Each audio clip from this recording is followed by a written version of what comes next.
నిజంగా సోషల్ మీడియాలో చర్చలు కావచ్చు, ఇది కావచ్చు. G7 మీటింగ్లలో సెంటర్ స్టేజ్‌లో నరేంద్ర మోడీ అంటే సెంటర్ స్టేజ్‌లో ఒకప్పుడు అమెరికా అధ్యక్షుడు మాత్రమే నిలబడేటువంటి G7 కంట్రీస్‌లో మిగిలినటువంటి మీకు బ్రిక్స్‌లోకి వెళ్ళినా కానీ, లేకపోతే ఇంకెక్క దగ్గరికి వెళ్ళినా కూడా సెంటర్ స్టేజ్‌లో నరేంద్ర మోడీ.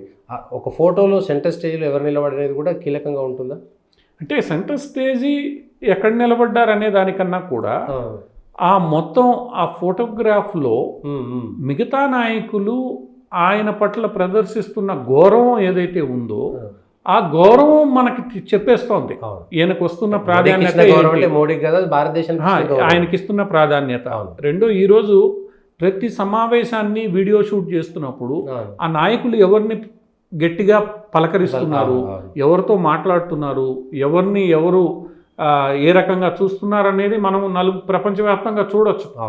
మన కళ్ళతో మనం చూస్తున్నప్పుడు తేడా తెలిసిపోతుంది. ఎవరు అక్కడ ముఖ్యమైన వ్యక్తి, వీళ్ళందరూ ఎవరితో సంభాషించడానికి ఇష్టపడుతున్నారు, ఎవరు చెప్తే వినడానికి ఇష్టపడుతున్నారు, అవన్నీ చూస్తే ఈరోజు నరేంద్ర మోడీకి అంటే ఒక రకంగా సీనియర్ నాయకుడు, వీళ్ళందరికన్నా కూడా వయసులోనూ అనుభవంలోనూ సీనియర్ నాయకుడు, ప్రపంచవ్యాప్తంగా గుర్తింపు పొందుతున్న నాయకుడు, గుర్తింపు పొందిన నాయకుడు. అందువల్ల సహజంగానే ఎలా ఉంటుందంటే అందులో ఆయన బీడెన్ లాగా ఇన్యాక్టివ్ నాయకుడు కూడా కాదు. ఒక స్టేజ్ మీద ఆయన చాలా యాక్టివ్గా ఉంటాడు.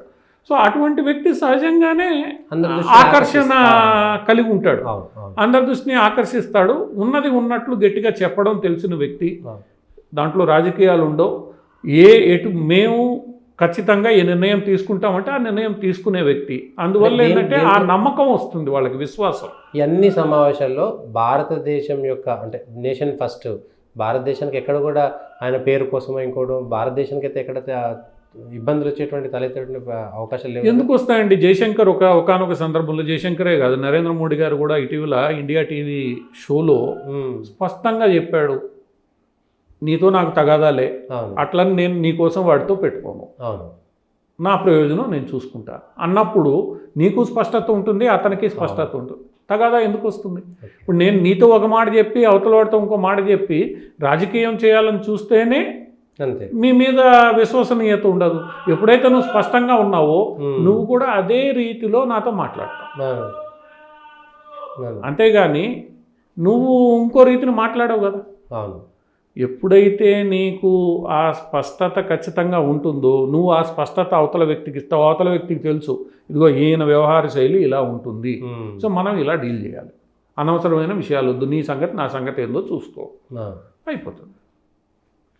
ఈ స్పష్టత అటు జయశంకర్ పలు సందర్భాల్లో చెప్పాడు, మాకెందుకు గెలుపు వస్తోంది, మేము స్పష్టంగా ఉన్నాం, అంతే, నాకేం కావాలనో నేను అది చెప్తా, నువ్వు నాకేం చేస్తావు నేను నీకేం చేస్తానో మాట్లాడు, ఇంకోటి గురించి వద్దు, అంతే.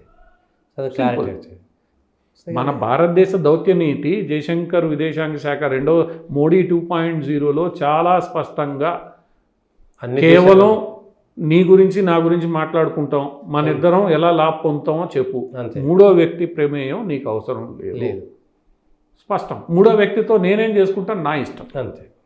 నువ్వు చెప్తే చెప్పు, వింటానో విననో నా ఇష్టం, అంతే. ఇద్దరి మధ్యలో ఇంకో దేశంతో అనవసరం.